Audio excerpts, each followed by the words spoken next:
राजनीति धर्म से नियंत्रित होना चाहिए। जब राजनीति अनियंत्रित हो जाती है तब ऐसी घटनाएं होती हैं।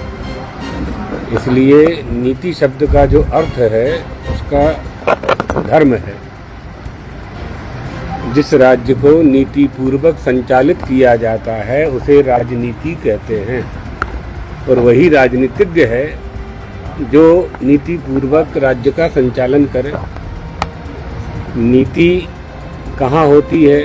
नेता में होती है। कब होती है? जब नेता में नैतिकता होती है, तभी ना नीति का पालन करेगा, माने धर्म का पालन करेगा।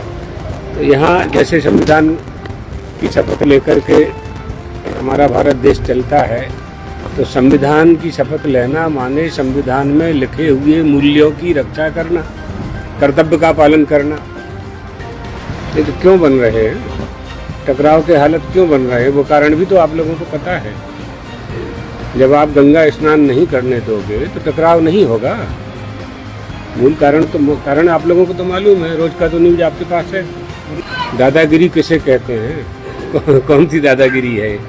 सिद्धांत का पालन कर रहे हैं, सिद्धांत की बात कह रहे हैं। तो धर्म की बात करना, सिद्धांत की बात करना, सनातन हमारा जो सिद्धांत है उस सिद्धांत का पालन करने के लिए तो ही हम साधु होते हैं। साधु महात्मा किस लिए होते हैं? आप लोगों को सन्मार्ग पर चलाने के लिए। आप लोगों को हम सन्मार्ग पर कब चलाएंगे? जब स्वयं सिद्धांत का पालन करेंगे। तो सनातन सिद्धांत क्या है ये समझना पड़ेगा। इसलिए हमारी जो प्राचीन परंपराएं हैं, हमारे जो मूल्य हैं, उनकी रक्षा करना हम लोगों का कर्तव्य है, आचार्यों का कर्तव्य है, और उसका वो पालन कर रहे हैं।